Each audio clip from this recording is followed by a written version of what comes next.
بسم الله الرحمن الرحيم. الحمد لله نحمده ونستعينه ونستغفره ونؤمن به ونتوكل عليه ونعوذ بالله من شرور أنفسنا ومن سيئات أعمالنا. من يهده الله فلا مضل له ومن يضلله فلا هادي له، ونشهد أن لا إله إلا الله وحده لا شريك له، ونشهد أن سيدنا ومولانا محمدا عبده ورسوله. أما بعد، عن علي رضي الله تعالى عنه أن رسول الله صلى الله عليه وسلم قال: إذا فعلت أمتي 15 خصلة حل بها البلاء. قالوا: وما هي يا رسول الله؟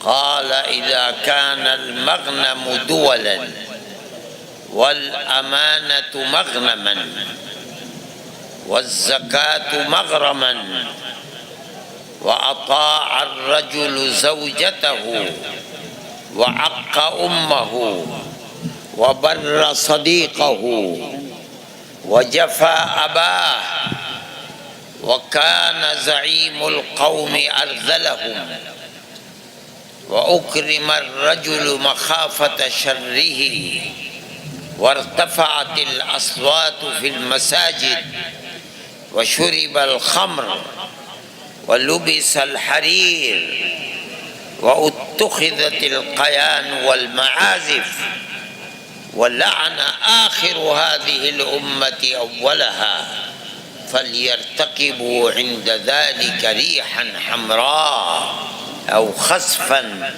أو مسخا أو كما قال عليه الصلاة والسلام. صدر محترم، معزز اہالیان شہر، علماء کرام اور جلسے میں شریک ہونے والے محترم حضرات،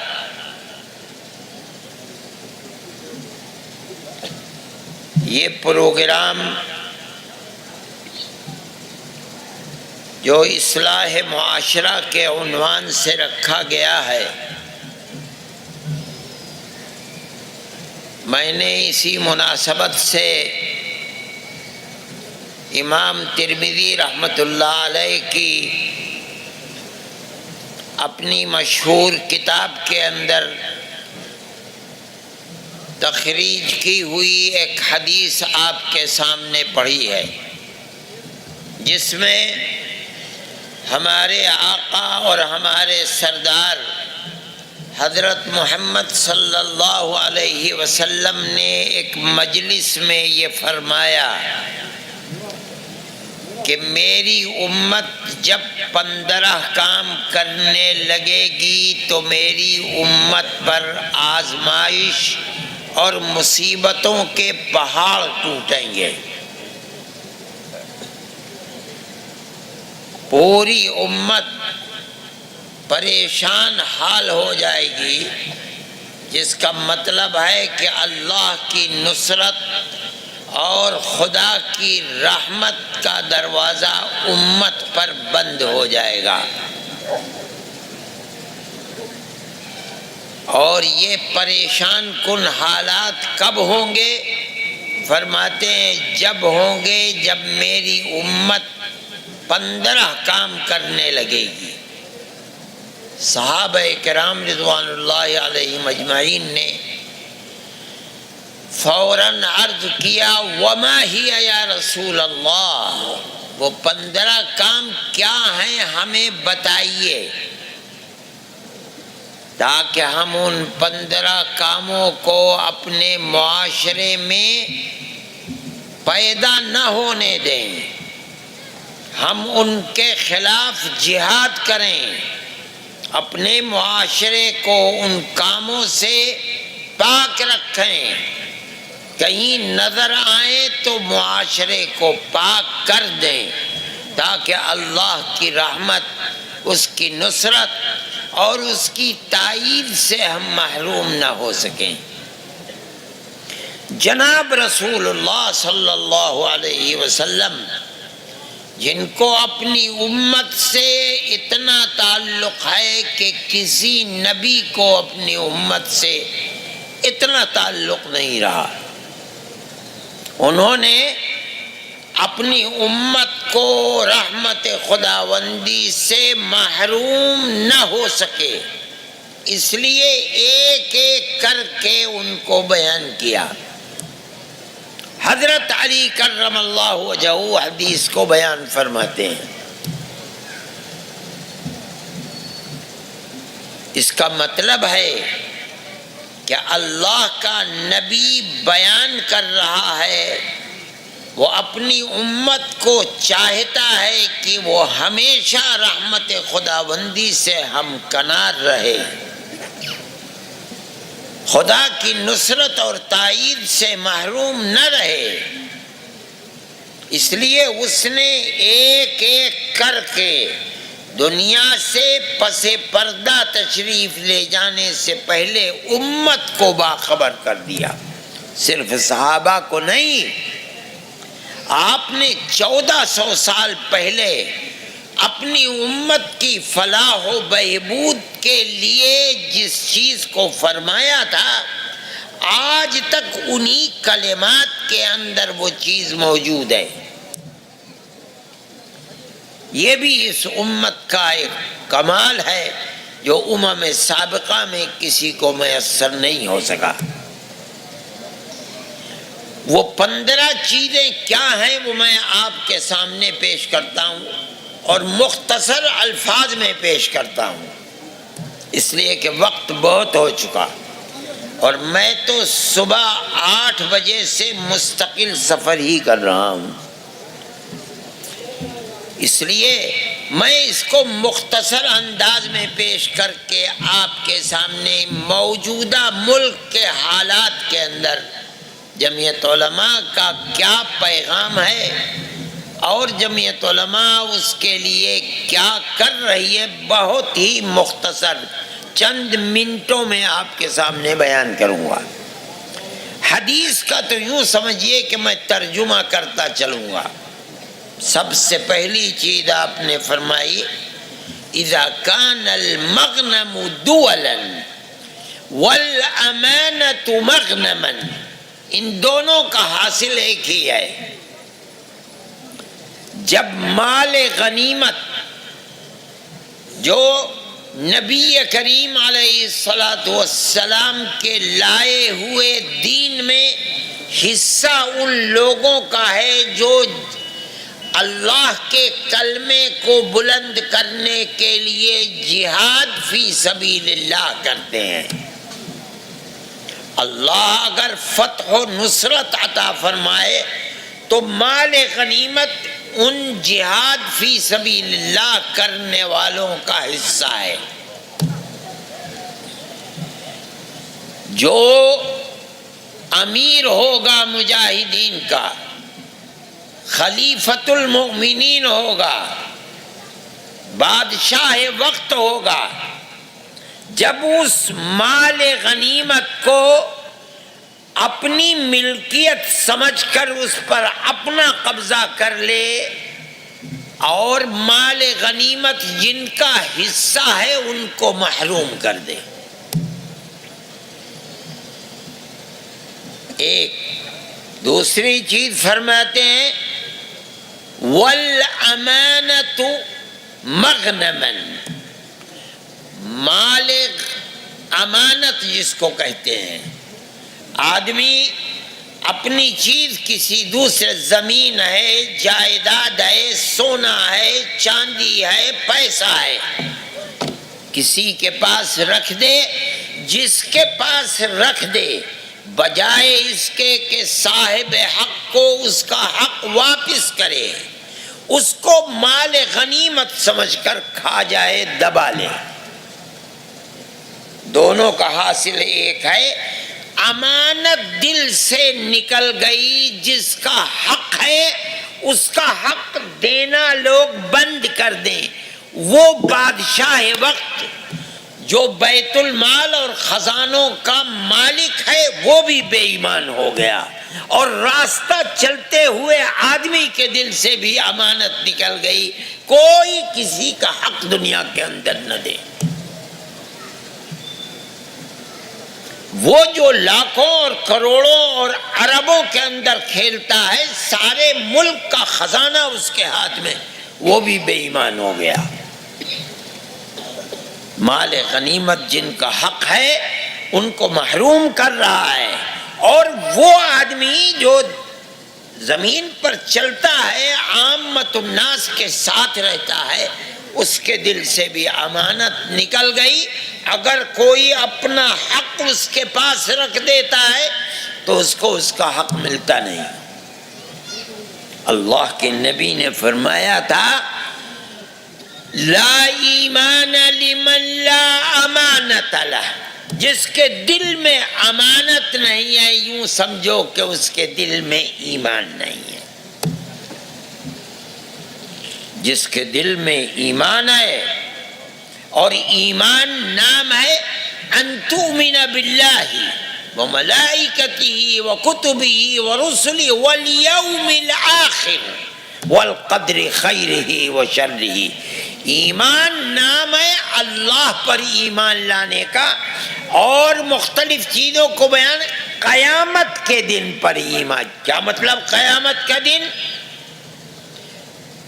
آدمی اس زندگی کے بعد دوسری مرتبہ زندگی دیا جائے گا، اور اپنی اس دنیا کے کیے کا حساب اسے اللہ کے سامنے پیش کرنا ہوگا، جس کو قرآن کہتا ہے الا یظن اولئک انہم مبعوثون لیوم عظیم یوم یقوم الناس لرب العالمین۔ بھول گئے؟ دوبارہ پھر زندہ کرنے کو بھول گئے، جس دن ساری جہان کے لوگ رب العالمین کے سامنے کھڑے ہوں گے اور اپنی دنیا کے ہر کیے کا حساب دیں گے، وہاں اس کا بھی حساب دینا ہوگا۔ امانت کس کی تھی؟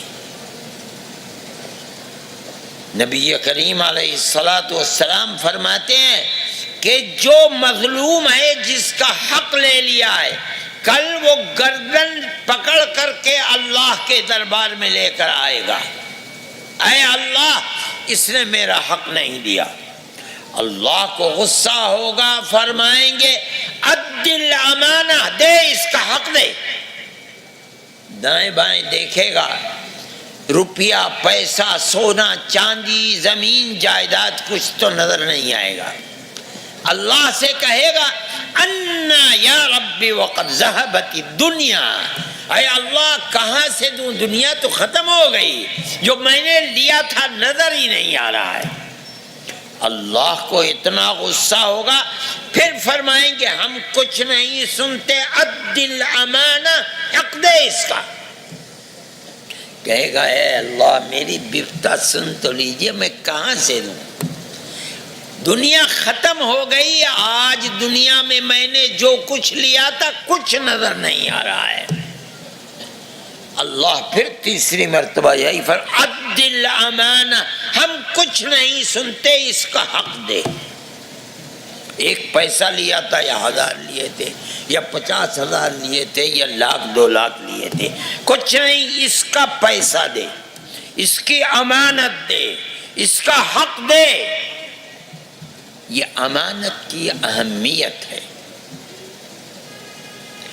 یہی چیز جناب رسول اللہ صلی اللہ علیہ وسلم بے شمار احادیث کے اندر امانت کے سلسلے کے اندر یہی بات فرماتے ہیں، تاکید فرماتے ہیں امانت کی۔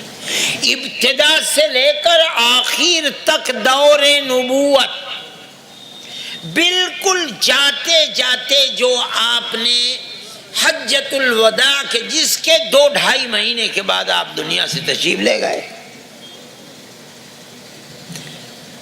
اس کے اندر آپ نے مینا میں 10ویں تاریخ کو ایک تقریر فرمائی، اور وہ تقریر ایسی ہے کہ 50 سینکڑوں احادیث کے اندر اس تقریر کے مندرجات کو صحابہ پیش فرماتے، آپ نے یہ فرمایا، آپ نے یہ فرمایا۔ ایسا لگتا ہے کہ آپ یہ سمجھ رہے ہیں کہ میں اب جا رہا ہوں دنیا سے، اور فرما رہے ہیں خذوا عنی مناسککم لعلی لا احج بعد حجتی ہذی، مجھ سے اپنے حج کے طور طریقے سیکھتے چلو، ہو سکتا ہے کہ میں اب اس حج کے بعد کبھی حج نہ کروں۔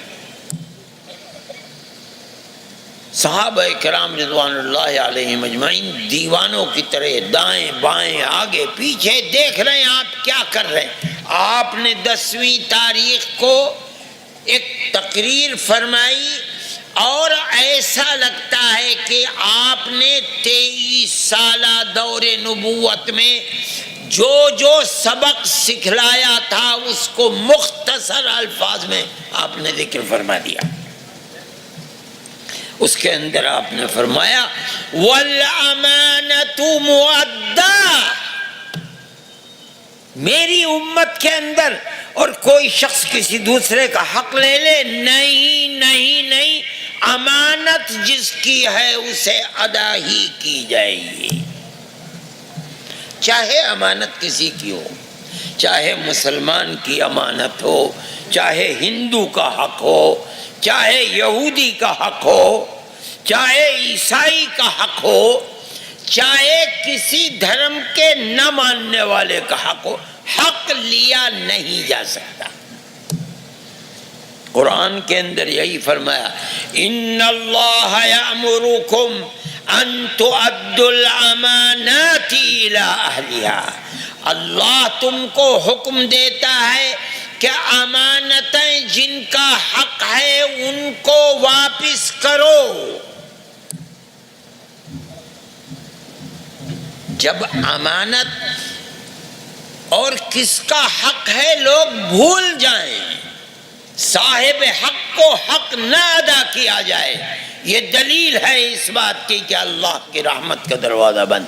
اس آیت کے اترنے کا بھی مفسرین ایک واقعہ بیان کرتے ہیں۔ ہجرت سے پہلے نبی کریم علیہ السلام مکہ معظمہ میں تھے۔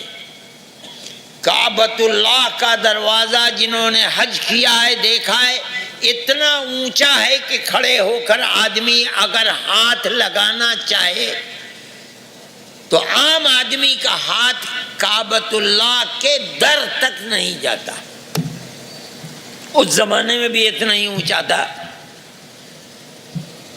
کعبۃ اللہ کی چابی ایک صاحب تھے عثمان ابن ابی العاص، ان کے پاس کعبے کی چابی رہتی تھی، اور مفسرین کہتے ہیں کہ وہ ہفتے میں 2 دن کعبے کے دروازے کو کھولتے تھے، ان کی منوپلی تھی، اور وہ دروازے کے اوپر کھڑے ہو جاتے تھے سیڑھی لگا کر کے، جس کا جی چاہتا تھا ان کا اسے جانے دیتے تھے، نہیں جی چاہتا تھا روک دیتے تھے۔ ایک دن نبی کریم علیہ السلام نے جانا چاہا، عثمان نے روک دیا، کہا کہ محمد تم نہیں جاؤ گے، ہمارے باپ دادا کے دین کی مخالفت بھی کرتے ہو، اور ہم تمہیں کعبے کے اندر بھی جانے دیں، ہم نہیں جانے دیں گے۔ اللہ کے نبی بڑی متانت اور سنجیدگی کے ساتھ ایک طرف کھڑے ہو گئے۔ تھوڑی دیر کے بعد عثمان کے دل میں خدا جانے کیا بات آئی، کہنے لگے محمد آؤ جاؤ۔ نبی کریم علیہ السلام جب اندر جانے لگے، عثمان کے سامنے کھڑے ہوئے تو فرمایا کہ عثمان آج یہ چابی تمہارے پاس ہے، تم نے مجھے منع کر دیا، یہ بتاؤ جس دن یہ کعبے کی چابی میرے ہاتھ میں ہوگی اور میں جسے چاہوں گا دے دوں گا، اس دن تم کیا کرو گے؟ کوئی تصور بھی نہیں کر سکتا تھا کہ وہ محمد جو وہ خود اور ان کے پیچھے چلنے والے آج کعبے کی دیوار کے سائے میں ایک اللہ کی عبادت بھی نہیں کر سکتے، کیا ان کے ہاتھ میں ایسی طاقت آئے گی کہ کعبۃ اللہ کی چابی بھی قریش کے ہاتھ میں نہیں ہوگی، ان کے ہاتھ میں ہوگی؟ عثمان کہنے لگے کہ محمد اگر کوئی دن ایسا آیا تو اس کا مطلب یہ ہے کہ اس دن قریش بہت ذلیل ہوں گے۔ آپ نے فرمایا نہیں، بڑی عزت والے ہوں گے۔ نبی کریم علیہ السلام اندر تشریف لے گئے۔ کیا ہوا؟ کس سن کا واقعہ ہے؟ ہجرت سے کتنے دن پہلے کا واقعہ ہے؟ مفسرین یہ نہیں لکھتے۔ ایک دن ایسا آیا کہ بڑے بڑے سردار جمع ہو گئے کہ آج محمد گھر سے باہر نکلے، علیہ السلام سب مل کر قتل کر دو۔ اللہ نے اپنے نبی کو انہی کے درمیان سے نکالا۔ آپ ابو بکر کے گھر آئے رضی اللہ تعالی عنہ، اور وہاں سے دونوں کے دونوں غار میں گئے اور غار سے اٹھے اور مدینہ منورہ چلے گئے۔ اب 1 سال گزرا، 2 3 4 5 6 7 8۔ اللہ نے اپنے نبی کو حکم دیا کہ جاؤ اور جا کر مکے کو فتح کرو۔ جناب رسول اللہ صلی اللہ علیہ وسلم صحابہ کی فوج کو لے کر رمضان کے اندر مکہ معظمہ تشریف لے گئے۔ آپ تاریخ لکھنے والوں کی کتابوں کو دیکھیے، سب کہتے ہیں کہ صحابہ کا لشکر 10,000 صحابہ کا لشکر تھا 8 سال کے اندر۔ یہ وہی نبی ہے جو 8 سال پہلے مکہ معظمہ سے مدینہ منورہ آیا تھا، تو ایک رفیق غار، یار غار ابو بکر رضی اللہ تعالیٰ عنہ تھے۔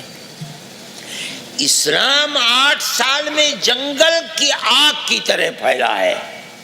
اب مکے کو فتح کرنے کے لیے، یعنی آپ کے اشاروں پر جان قربان کرنے والے 10,000 صحابہ کی فوج ہے، اور چٹکی بجاتے بجاتے مکہ معظمہ کو فتح کر لیا۔ فتح کرنے کے بعد فرمایا کہ جاؤ عثمان ابن ابی العاص سے کعبے کی چابی لے کر کے آؤ۔ بعض روایات میں آتا ہے کہ حضرت علی کرم اللہ وجہہ بعد میں، اور عثمان نے کہا کہ میں چابی دوں گا نہیں، میں خود جاؤں گا اور محمد کے ہاتھ میں چابی۔ ابھی تک عثمان ایمان نہیں لائے تھے، مشرک تھے، آئے اور اپنے ہاتھ سے چابی حضرت محمد صلی اللہ علیہ وسلم کو دی۔ آپ نے چابی لی، اپنے دست مبارک سے کعبۃ اللہ کے دروازے کو کھولا، اندر تشریف لے گئے، دروازے کو بند کیا، کعبۃ اللہ کی در و دیوار کو دھویا، باہر تشریف لائے۔ احادیث میں آتا ہے کہ آپ کے ہاتھ میں چھڑی تھی، اور وہ بت جو بنے ہوئے تھے، آج تو پلاسٹک کے بت ہوتے ہیں، وہ بت تو پتھر کے بنے ہوئے تھے۔ جس بت کے اوپر وہ چھڑی رکھ کر کے قرآن کی آیت فرماتے تھے، جاء الحق وزهق الباطل ان الباطل کان زہوقا، وہی پتھر اوندھے زمین کے اوپر گر جاتا تھا۔ اب آپ تشریف لائے، عثمان سے آپ نے فرمایا عثمان یاد ہے میں نے کیا کہا تھا؟ عثمان نے کہا یاد ہے۔ اب ایک لشکر ہے 10,000 صحابہ کا، اور اس میں بڑے بڑے صحابہ بیٹھے ہوئے ہیں، ابو بکر ہیں، عمر ہیں، عثمان ہیں، علی ہیں، آپ کے چچا ہیں حضرت عباس ہیں، عبداللہ ابن مسعود ہیں، بڑے بڑے صحابہ ہیں، اور ہر صحابی گردن اونچی کر کے دیکھ رہا ہے۔ کاش کہ آج اللہ کا نبی اللہ کے اس گھر کی چابی اپنے مبارک ہاتھ سے مجھے عنایت فرما دے۔ قیامت تک کے لیے یہ بات ہوگی کہ حضرت محمد صلی اللہ علیہ وسلم نے کعبے کی چابی فتح مکہ میں عثمان سے لے کر کے مجھے دی تھی۔ ایسے وقت میں اللہ نے اس آیت کو اتارا، ان اللہ یامرکم ان تؤدوا الامانات الی اہلھا، اللہ تم کو حکم دیتا ہے کہ امانتیں جن ہاتھوں سے لوگے انہی ہاتھوں کو واپس کرو گے۔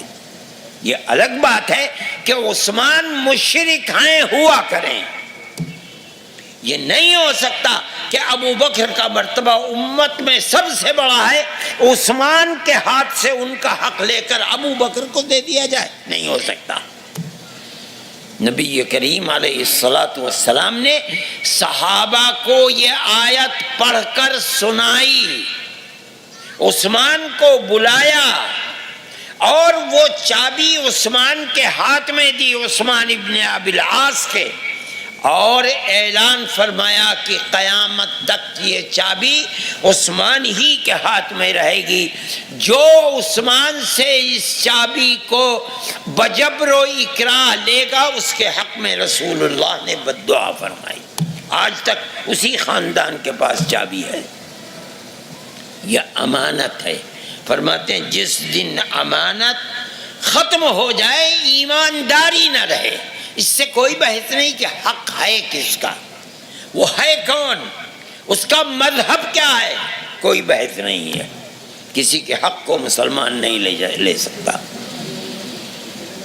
مسلمان ان 15 چیزوں کو دیکھے کہ اس کے معاشرے کے اندر یہ ہیں، مصیبتوں کے جو پہاڑ ٹوٹ رہے ہیں اس کے کچھ اسباب ہیں۔ یہ دنیا تو دارالاسباب ہے، یہاں ہر چیز کا کوئی نہ کوئی سبب ہے۔ مسلمان اپنے گریبان میں منہ ڈال کر دیکھے کہ وہ اسباب کیا ہیں، آیا اس کی زندگی پاکیزہ زندگی ہے۔ تیسری چیز فرماتے ہیں وَالزَّكَاةُ مَغْرَمًا، اور جب زکوٰۃ، غرامہ کہتے ہیں ٹیکس کو، اور جب زکوٰۃ آدمی مسلمان ٹیکس سمجھنے لگے، مطلب ہے جس طرح گورنمنٹ کے ٹیکس کی چوری کرتا ہے، یہ حق مسلمان اس کی بھی چوری کرنے لگے، اس کا مطلب ہے کہ خدا کی رحمت کے دروازے بند۔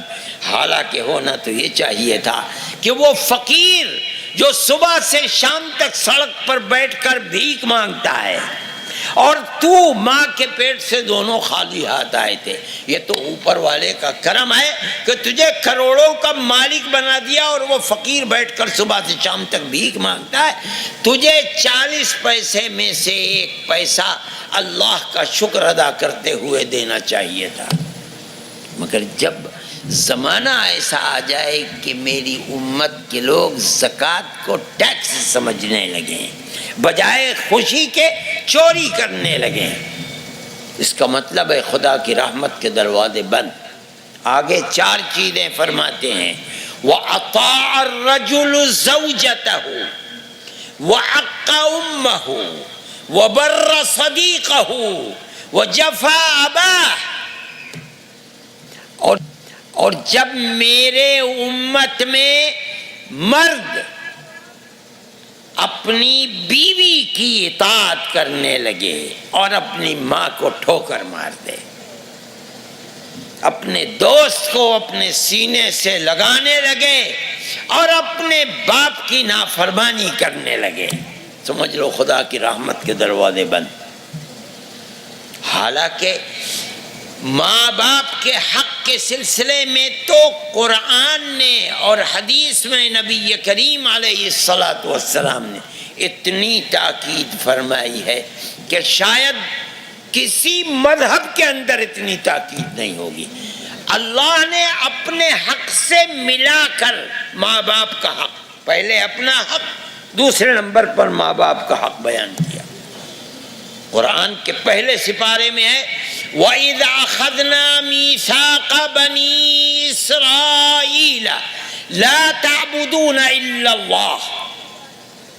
ہم نے بنو اسرائیل سے معاہدہ عہد لیا تھا، کیا؟ لا تعبدون الا اللہ، اللہ کے سوا کسی کی عبادت نہیں کرو گے. پہلا عہد، اللہ کے سوا کسی کی عبادت نہیں کرو گے. اور اس سے ملا کر دوسرا عہد کیا لیا تھا؟ وَبِالْوَالِدَيْنِ احسانا، اپنے ماں باپ کے ساتھ حسن سلوک. بالکل پہلے نمبر پر اپنا حق، دوسرے نمبر پر ماں باپ کا حق. دوسری جگہ فرمایا وَاعْبُدُوا اللَّهَ وَلَا تُشْرِكُوا بِهِ شَيْئًا، ایک اللہ کی عبادت کرو، اللہ کا کسی کو شریک نہ بناؤ. یہ تو اللہ کا حق ہے. اور دوسرا حکم کیا ہے؟ بالکل ملا کر وَبِالْوَالِدَيْنِ احسانا، اور ماں باپ کے ساتھ حسن سلوک کرو.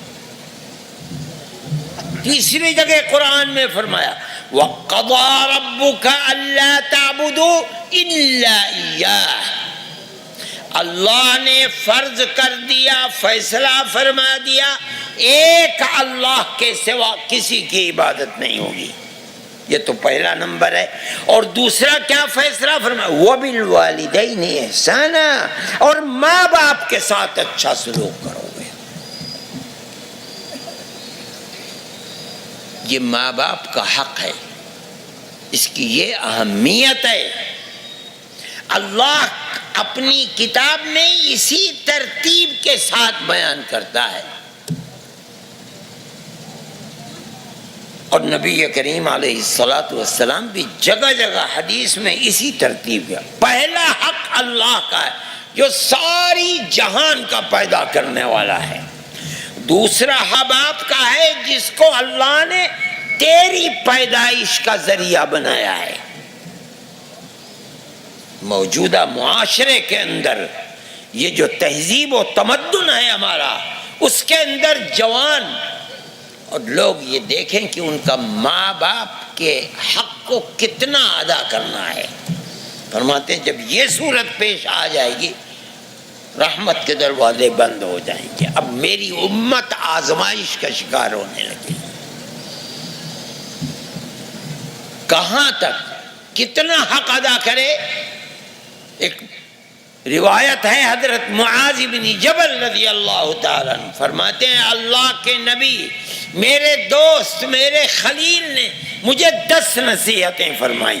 سب سے پہلی نصیحت اللہ کے حق کو، لا تشرک باللہ شیئا وَإِن قُتِلْتَ وَحُرِّقْتَ، اے معاذ اللہ کا کسی کو شریک نہ بنانا. وَإِن قُتِلْتَ وَحُرِّقْتَ، اگر دنیا کہے کہ اللہ کا شریک بنا نہیں تو تجھے قتل کر دیں گے. اگر دنیا کہے کہ اللہ کا شریک بنا نہیں تو تجھے زندہ کو آگ میں جلا دیں گے. اللہ کا نبی فرماتا ہے مر جانا زندہ جل جانا اللہ کا کسی کو شریک نہ بنانا. پہلی چیز. اور دوسری چیز بالکل ملا کر فرماتے لا تعقن والدیک وَإِنْ أَمَرَاكَ أَن تَخْرُجَ مِنْ أَهْلِكَ وَمَالِكَ، اے معاذ ہرگز اپنے ماں باپ کی نافرمانی نہ کرنا. کہاں تک؟ فرماتے ہیں وَإِنْ أَمَرَاكَ أَن تَخْرُجَ مِنْ أَهْلِكَ وَمَالِكَ، تو نے لاکھ کا 10 لاکھ کا 50 لاکھ کا کروڑ 10 کروڑ کا گھر بنایا، گھر بنا کر بسا دیا. اگر بنا بنایا بسا بسایا گھر ماں باپ کہیں بنا بنایا بسا بسایا گھر چھوڑ کے باہر نکل، اللہ کا نبی فرماتا ہے نکل کے باہر کھڑے ہو جانا، نافرمانی نہ کرنا. مسلمان اپنے غریبان میں منہ ڈال کے دیکھے. یہ جو کہا جا رہا ہے کہ مصائب و آلام کے پہاڑ ٹوٹ رہے ہیں، آخر اس کے اسباب کیا ہیں، اس پر بھی تو غور ہونا چاہیے۔ نبی کریم علیہ الصلوۃ والسلام کے پاس ایک شخص آیا اور کہا کہ میری ماں بوڑھی ہے، بعض روایات میں میرا باپ بوڑھا ہے، اور یا رسول اللہ جو کچھ میری ماں میری خدمت میرے بچپن میں کرتی تھی، آج وہ اتنی اپاہج ہے کہ میں وہی خدمت اس کی کر رہا ہوں، یعنی کھلانا پلانا پیشاب پاخانہ نہلانا دھلانا سب میں کرتا ہوں۔ یا رسول اللہ وہ جو بچپن میں میری خدمت اس نے کی ہے، جو اس کا میرے اوپر حق تھا، اب میں اس کی خدمت کر رہا ہوں، کیا وہ حق ادا ہو جائے گا، برابر ہو جائے گا؟ اللہ کے نبی نے فرمایا نہیں ہو سکتا۔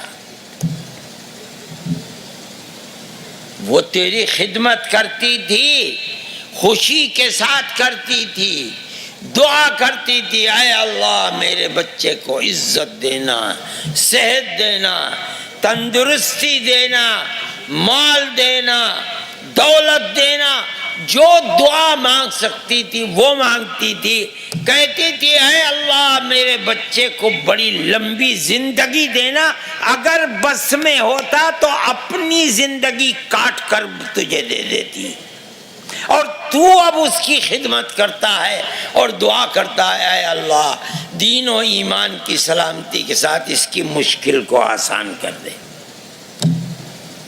تو بتا تو کہاں ہے، زمین آسمان کا کیسے برابر ہو جائیں گے؟ یہ ماں باپ کا حق ہے۔ یہ 7 چیزیں فرماتے ہیں وَكَانَ زَعِيمُ الْقَوْمِ أَذَّلَهُمْ، میرے بھائی جس کے سر پر ماں باپ کا سایہ ہے، یا ایک چلا گیا ایک کا سایہ ہے، اللہ کی رحمت کو حاصل کرنے کے لیے اپنی آخرت کو بنانے کے لیے بڑا مضبوط سہارا ہے۔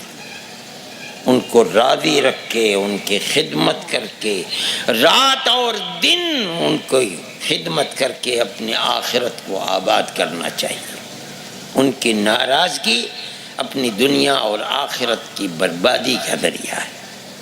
فرماتے ہیں اگلی چیز وَكَانَ زَعِيمُ الْقَوْمِ أَرْذَلَهُمْ، ہونا یہ چاہیے کہ قوم کا سردار سب سے اللہ کا بڑا برگزیدہ بندہ ہونا چاہیے۔ لیکن جب ایسا زمانہ آ جائے کہ قوم کا سردار وہ آدمی بنے جو کمینہ ابن کمینہ ہو، رذیل ہو، اس کا مطلب ہے کہ پوری قوم رذیل ہو گئی، ورنہ کیوں اس رذیل کو اپنے سر کے اوپر بیٹھا رہا ہے؟ اگر جان ہوتی معاشرے کے اندر تو ایسا نہیں ہو سکتا تھا۔ جناب رسول اللہ صلی اللہ علیہ وسلم دنیا سے تشریف لے گئے، کس کو اپنا امیر بنایا؟ ابو بکر کو، جن کا مرتبہ اس امت میں رسول اللہ کے بعد سب سے بلند مرتبہ ہے۔ وہ دنیا سے چلے گئے، کس کو امیر بنایا؟ عمر بن الخطاب کو، جن کا مرتبہ اس امت میں ابو بکر کے بعد سب سے بڑا مرتبہ ہے۔ وہ چلے گئے، کس کو اپنے سر پر بیٹھایا؟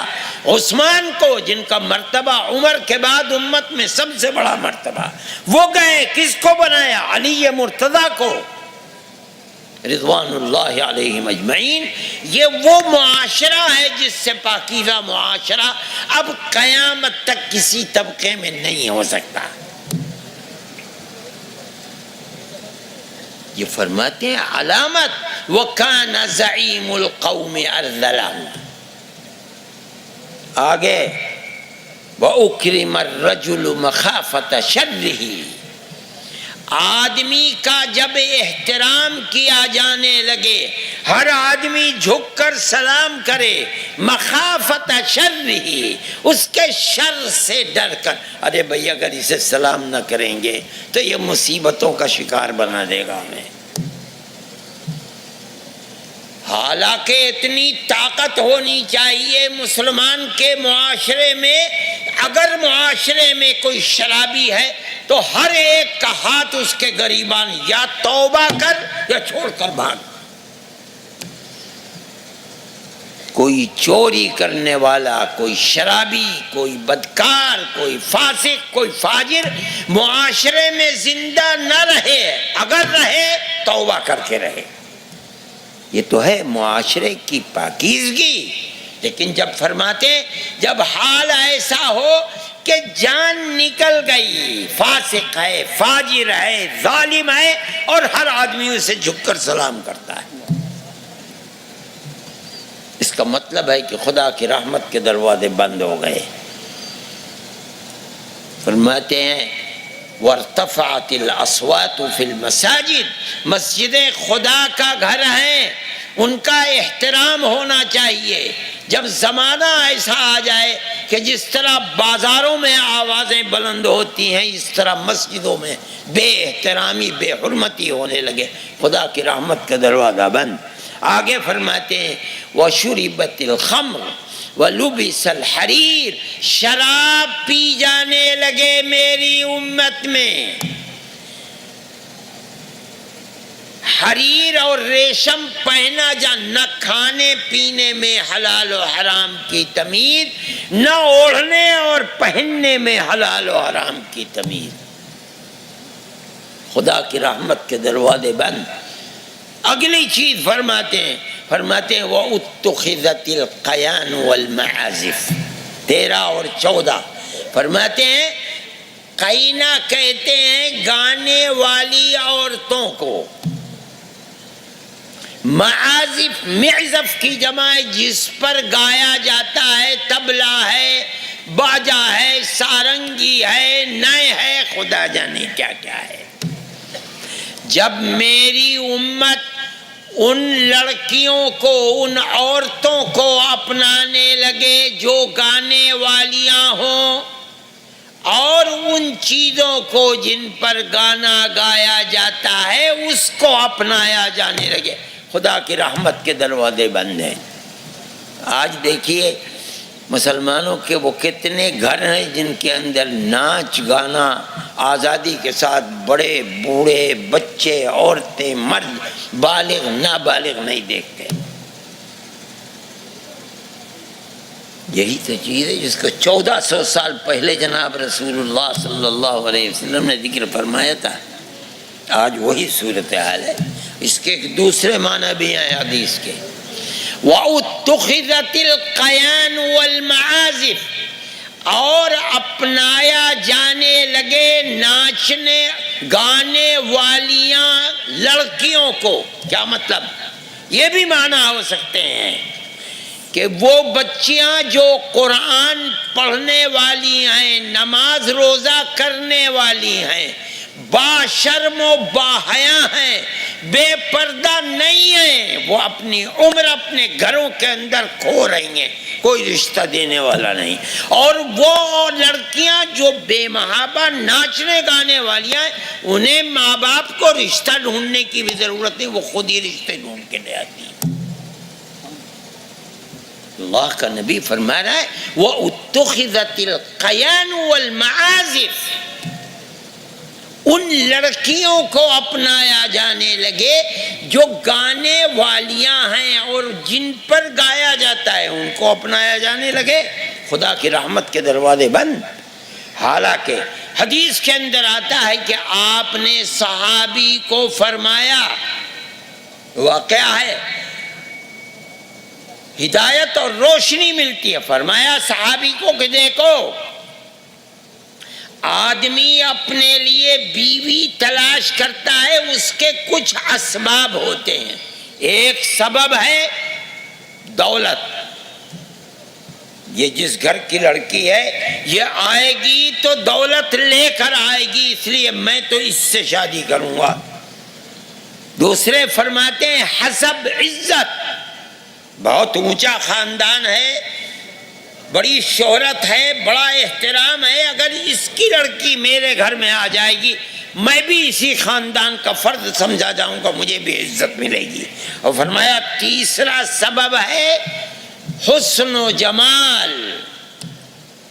صحابی کو آپ فرماتے ہیں کہ دیکھو تم اپنی رفیقہ حیات کو تلاش کرنے کے لیے ان تینوں میں سے کسی سبب کو بھی تلاش نہ کرنا، ایک سبب صرف اس لڑکی کو تلاش کرنا جس کے دل میں خوف خدا ہو۔ کیوں؟ وہ تیرے گھر کی حفاظت کرے گی، تیری دولت کی حفاظت کرے گی، تیری اولاد کی دین اور دنیا دونوں کی حفاظت کرے گی۔ وہ بچہ جو 9 مہینے اس کے پیٹ میں رہے گا اور 2-2.5 سال اس کی چھاتی سے دودھ پیے گا، اس کی پرورش اس کی گود میں ہوگی، جب وہ سیانہ ہوگا بڑھے گا اس کے دل میں بھی خوف خدا ہوگا، اس کو لے کر کے آئے۔ اور صحابہ کرام رضوان اللہ علیہم اجمعین نے اسی کو اپنایا۔ میں ایک واقعہ سناتا ہوں۔ حضرت عمر رضی اللہ تعالیٰ عنہ آج کل کے بادشاہوں کی طرح نہیں تھے، رات میں نکلا کرتے تھے کہ دیکھیں پرجا کا حال کیا ہے، مسلمان کس حال میں ہے۔ ان کی سیرت نگار لوگ کہتے ہیں کہ ایک دن نکلے اور دیکھا کہ ٹوٹا پھوٹا سا مکان ہے، اس کے اندر سے کچھ آواز آ رہی ہے۔ جا کے کھڑے ہو گئے سننے کے لیے، سنا کہ اندر سے آواز آ رہی ہے، کوئی عورت کہہ رہی ہے اپنی بچی سے کہ جانور کا دودھ نکال۔ اندھیرا تھا، کوئی بکری ہے یا اونٹنی ہے یا گائے ہے، اس کا دودھ نکال۔ جب دودھ نکال لیا تو ماں نے بیٹی سے کہا زدی فیہ الماء، اس کے اندر پانی بڑھا دے۔ تو ماں نے کہا الا تخافی، بیٹی نے کہا ماں سے الا تخافین عمر، ارے ماں مجھ سے کہہ رہی ہوں کہ میں دودھ میں پانی ملا دوں، آپ کو عمر بن الخطاب جیسے بادشاہ سے ڈر نہیں لگتا؟ تو ماں بیٹی سے کہنے لگی لا یرانا عمر، عمر ہمیں دیکھ توڑ ہی رہا ہے، پانی ملا دے اس کے اندر۔ تو لڑکی نے ماں سے خطاب کیا اور کہنے لگی ان لا یرانا عمر فرب عمر یرانا، اگر عمر نہیں دیکھ رہا ہے تو عمر کا اللہ تو دیکھ رہا ہے۔ اور یہ سب کچھ حضرت عمر رضی اللہ تعالیٰ عنہ سن رہے ہیں۔ چلے گئے، جب صبح ہوئی اور لوگ آئے بیٹھے، فرمایا جاؤ دیکھو فلاں فلاں سڑک کے اوپر ایسا ایسا مکان ہے، اس میں کون رہتا ہے۔ لوگ آئے، آ کر کے کہا کہ امیر المومنین ایک عورت ہے، اس کی ایک لڑکی ہے، کس خاندان کی ہے پتہ نہیں، کوئی بدوی ہے، کہیں دیہات سے آ کر کے رہ گئی ہے، غریب عورت ہے، اس کے پاس کچھ کھانے پینے کا ذریعہ نہیں ہے، ایک جانور ہے، اسی کا دودھ نکالتے ہیں اور اسی کے دودھ کو بیچتے ہیں، وہی کھاتے ہیں۔ فرمایا میرے لڑکے کا رشتہ اس لڑکی سے لے جا کر کے دو۔ امیر المومنین، اور ایسی اسلام کی شان و شوکت کا زمانہ کہ اگر فارس اور روم، یہی 2 حکومتیں تھی بڑی جزیرۃ العرب کے دائیں بائیں، اگر ان کے یہاں عمر بن الخطاب کے لڑکے کا رشتہ جاتا واپس نہیں آ سکتا تھا۔ کچھ پتہ نہیں یہ لڑکی لنگڑی ہے، لولی ہے، اندھی ہے، کانی ہے، کالی ہے، گوری ہے، کہاں کی ہے، کس خاندان کے، کچھ پتہ نہیں۔ لیکن اللہ کے نبی نے جو فرمایا تھا، عمر بن الخطاب نے اپنے کان سے سنا کہ اس کے دل میں خوف خدا ہے، اس لیے فرمایا کہ میرے لڑکے کا رشتہ اس لڑکی سے لے جا کر کے دو۔ مورخین لکھتے ہیں کہ شادی ہوئی، اس سے نسل چلی، اور ایک تابعین میں ایک بہت اونچے درجے کے عالم ہیں، امیر ہیں، خلفائے بنو امیہ کے بادشاہ ہیں، حضرت عمر ابن عبدالعزیز رحمۃ اللہ علیہ، جن کی حکومت 2 سال رہی، سن 99 میں 100 میں 101 میں انتقال ہو گیا، 2 سال حکومت رہی، مگر اس درجے کا ایسا متقی انسان ہے کہ امام بخاری رحمۃ اللہ علیہ جیسے جیسے محدثین ان کے قول کو حجت میں پیش کرتے ہیں، مؤرخین کہتے ہیں اسی لڑکی کے پیٹ سے جو نسل چلی ہے اس میں عمر بن عبد العزیز پیدا ہوئے ہیں رحمۃ اللہ علیہ۔ یہ اللہ کا نبی فرماتا ہے۔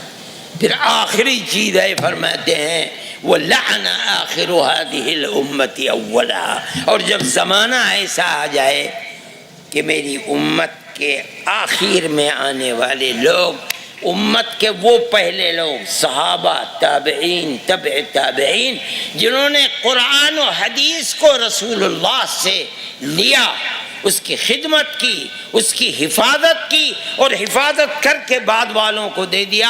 آج 1400 سال گزر گئے، ہمارا ایمان اور عقیدہ ہے کہ ایک لفظ کا اللہ کی کتاب میں تغیر و تبدل نہیں ہے، لیکن خدمت انہی لوگوں کی ہے جو بالکل ابتدا سے خدمت کر رہے ہیں۔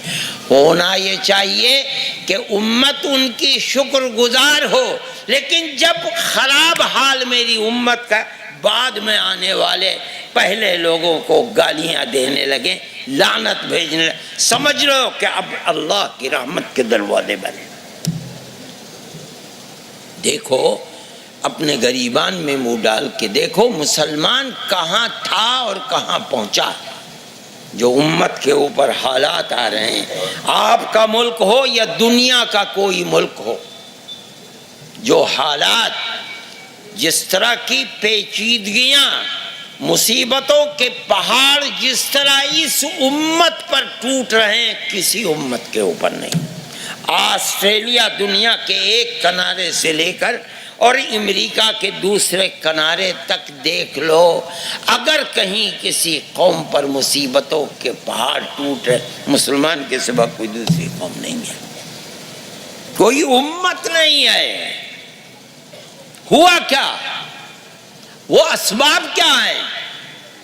اپنی گریبان کے اندر منہ ڈال کر کے دیکھنا چاہیے، سمجھنا چاہیے۔ اللہ کے نبی نے کوئی دقیقہ چھوڑا نہیں ہے، ہدایت کے لیے جو کیا جا سکتا تھا وہ کیا، امت کو سبق دے کر گئے، صحابہ کے زندگی کے اندر اتار کر گئے، ان کے دل و دماغ میں پیوست کر کے گئے۔ یہ تو ہمارا قصور ہے کہ جیسے جیسے مشکات نبوت سے دور ہوتے چلے جا رہے ہیں، قرآن و حدیث موجود ہے، ہر چیز موجود ہے، مگر ہماری زندگی اس کا نمونہ نہیں ہے۔ میں کہتا ہوں اور میں صحیح کہتا ہوں کہ دنیا کے ملکوں کے اندر قوموں کے کتے اور بلی کے خون کی قیمت ہے، مسلمان کے خون کی کوئی قیمت نہیں ہے۔ دیکھ لو، اخبارات کو اٹھا کر کے دیکھو، پڑھو، اتنا حال خراب ہے کہ مرنے والے مرتے ہیں، اخبار کی سرخی کو پڑھتے ہیں، اخبار کے مضمون کو بھی نہیں پڑھتے، مر گئے مر گئے۔ اور مرنے والوں کے اندر 99% مسلمان ہی ہوتے۔ میرے بھائی، یہ حدیث اصلاح معاشرہ کے لیے اشارہ کرنے والی ہے، اور ہم سب کو اپنے معاشرے کی اصلاح، نبی کریم علیہ الصلوۃ والسلام نے اس کو امت کے سامنے رکھا ہی ہے اس بنیاد کے اوپر کہ جو چیزیں اس کے اندر ذکر کی گئی ہیں اس کے خلاف جہاد کیا جائے، اپنی زندگی کو پاک کیا جائے، اپنے گھریلو زندگی کو پاک کیا جائے، اپنے بچے اور بچیوں کی زندگی کو پاک کیا جائے۔ میرے بھائی، دوسری چیز میں نے کہی تھی کہ اس ملک کے اندر اور دنیا ہی کے اندر، لیکن ہم اپنے اس ملک کے رہنے والے ہیں اور ہمیشہ سے ہم اپنے اسی ملک میں رہتے ہیں۔ اس ملک کے حالات ہیں، حالات تو اگر میں یہ کہوں کہ ملک کی آزادی کے بعد سے مسلمانوں کے اوپر جو ظلم و تشدد کے پہاڑ ٹوٹے ہیں، اگر کسی دوسری قوم کے اوپر ٹوٹے ہوتے تو وہ شاید اپنے دین و ایمان یا اپنے عقیدے کی حفاظت نہ کر پاتی، لیکن مسلمان ہے کہ ان طوفان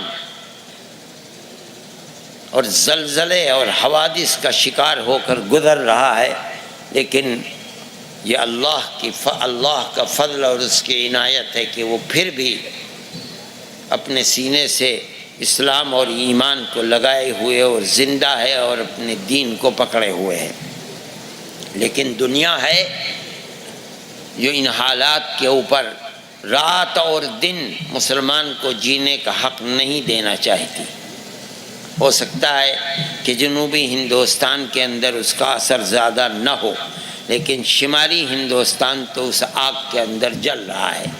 صحیح ہے، حوادث ہوتے رہے، فسادات ہوتے رہے، اور کوئی بھی ہندوستان کا قابل ذکر ایسا شہر نہیں ہے جہاں مسلمان کا خون پانی کی طرح نہ بہا ہو، لیکن ملک کے جو آج کے حالات ہیں ان حالات نے تو ان مظالم اور ستم کو جو ہمارے اوپر ملک کی آزادی کے بعد سے ہو رہا تھا ان کو بھلا دیا۔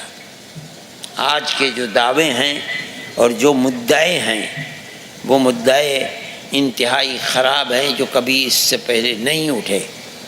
گھر واپسی کا پروگرام کہ مسلمان اور کرسچن خصوصیت کے ساتھ اپنے مذہب کو چھوڑ کر پھر ہندو مذہب کی طرف آ جائیں، اور اس کے لیے قد و کاوش اور کوشش کرنا، لیکن میں اس کے اندر ایک زندگی کا پہلو یہ دیکھتا ہوں کہ کچھ لوگ ہیں جنہوں نے آگ لگانا چاہا اور اس پروگرام کو بڑھانا چاہا، لیکن 10 اور 15 دن سے زیادہ نہیں گزرے کہ ملک کی اکثریت نے اس کو ریجیکٹ کر دیا۔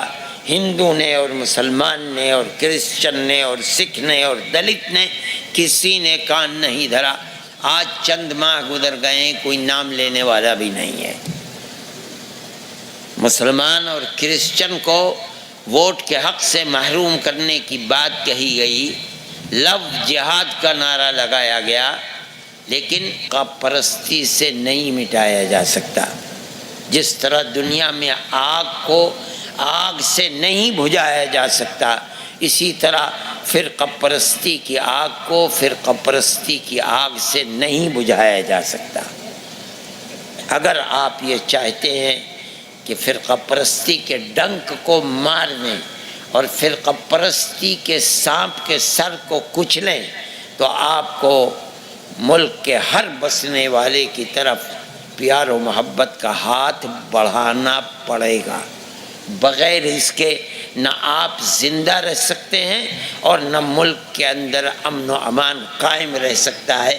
اور یاد رکھیے، اگر آگ لگے گی تو اس کے اندر اکثریت اور اقلیت کوئی بچ نہیں پائے گی، سب کی جان اجیرن بن جائے گی۔ اس لیے اس ملک کے اندر یہ ضروری ہے، اور یہ ہماری تاریخ تھی۔ ہم تو گاؤں در گاؤں دلتوں کے ساتھ رہتے تھے، ہندو کے ساتھ رہتے تھے، مسلمان کے ساتھ رہتے تھے، چھوٹے اپنے بڑوں کا احترام کرتے تھے، بڑے ہندوؤں کو تاؤ اور چچا کہہ کر کے بلاتے تھے، ان کے پیار و محبت کے اندر شریک رہتے تھے، دکھ اور سکھ کے اندر شریک رہتے تھے، غمی کے اندر اور شادیوں میں شریک رہتے تھے۔ لیکن ملک کی آزادی کے بعد اقتدار کی کرسی اور اقتدار کی ہوس نے دلوں کو بٹوا دیا، اور آج کی وہ صورتحال ہے کہ ساری دنیا چیخ رہی ہے، ہندو چیخ رہا ہے، مسلمان چیخ رہا ہے، ملک کدھر جا رہا ہے۔ ایک اخلاق کا قتل نوئیڈا کے اندر ہوا۔ آپ نے دیکھا کہ اس ملک کے پڑھے لکھے دانشور اور اصحاب کمال ہندوؤں نے اپنے ایوارڈ کو واپس کر دیا، تھوک دیا اس کے اوپر۔ یہ ہماری وہ پرانی پیار و محبت ہے۔ یہی چیز ایک کرن ہے امید کی کہ جس کو ہم یہ سمجھتے ہیں کہ ہمیں اس کو قدر کی نظر سے دیکھنا چاہیے۔ پھر کس طرح زندگی گزاریں؟ پیار و محبت کے بغیر زندگی نہیں گزاری جا سکتی۔ وہ تو آگ لگانا 25,000 آدمیوں کی گنجائش ہے، ہم اس کے اندر اجتماع کر رہے ہیں جس کے اندر مسلمان اور دلت دونوں جمع ہوں گے، اور انشاءاللہ ہزاروں کی تعداد کے اندر جمع ہوں گے، وہ حال اللہ چاہے گا چھوٹا پڑ جائے گا، اور یہ اس ملک کی آزادی کے بعد سب سے پہلا اجتماع ہوگا جس کے اندر دلت اور پچھڑی ذات کے لوگ اس تعداد کے اندر آئیں گے، اس لیے کہ مصیبت کا شکار اس گورنمنٹ کے اندر تنہا مسلمان نہیں ہے، اس کے اندر دلت بھی ہے۔ ابھی مجھ سے کل دلتوں نے کہا کہ پنجاب کے اندر ذرا سی بات کے اوپر ہاتھ اور پیر دونوں کاٹ کر دلت کے الگ کر دیے گئے، کوئی سنوائی نہیں ہے۔ ہریانے کے اندر بچوں کو گھر کے اندر بند کر کے آگ لگا کے جلا دیا گیا دلت کے۔ اگر دلت چلا گیا مندر کے اندر، ایک کو قتل کر دیا گیا اور ایک کو مار مار کر کے جوان کو ادھمرا کر دیا گیا۔ ان حالات سے دلت گزر رہا ہے۔ کرسچن کتنے ان کے چرچ ہیں جن کو آگ لگا دیا۔ دلی اور دلی کے قرب و جوار ہی میں میرے پاس دلت آئے کل رات میں 6 بجے سے لے کر کے 8 بجے تک، ان کا بڑا بہترین اجتماع تھا جن کے اندر ان کے بڑے بڑے لیڈر شریک تھے کیناٹ پیلیس کے اندر۔ انہوں نے یہ کہا کہ ہم اپنی قوم کے سے وعدہ لے چکے ہیں کہ ہم دلت اور مسلمان اور کرسچن کا اتحاد کرنا۔ ہم نے کہا ہم اس کے لیے تیار ہیں، ہماری تو یہ تحریک ہے۔ ہم یہ کہتے ہیں کہ دلت اور مسلمان، دلت چاہے IPS افسر بن جائے، IAS افسر بن جائے، کچھ بھی بن جائے، لیکن رہتا ہے دلت۔ انہوں نے کہا کہ ہمیں معاشرے کے اندر عزت میسر نہیں ہے، صرف ہمیں کچھ گورنمنٹوں نے دے دیا ہے، یا کانگریس گورنمنٹ نے ہمیں تخصیص دے دی ہے، اور ہمیں ملک کی ملازمتوں کے اندر حصہ مل گیا، لیکن سماج کے اندر ہمیں برابری نہیں ہے۔ ہمارے اوپر ظلم و تشدد ہو رہا ہے اور دن بدن اس حکومت کے اندر بڑھ رہا ہے۔ ہم ساتھ رہ کر کے کام کرنا چاہتے۔ ہم نے کہا ہمارا دل اس مسئلے کے اندر کشادہ ہے، اور ہم سمجھتے ہیں کہ یہ ضروری ہے مسلمان کے لیے۔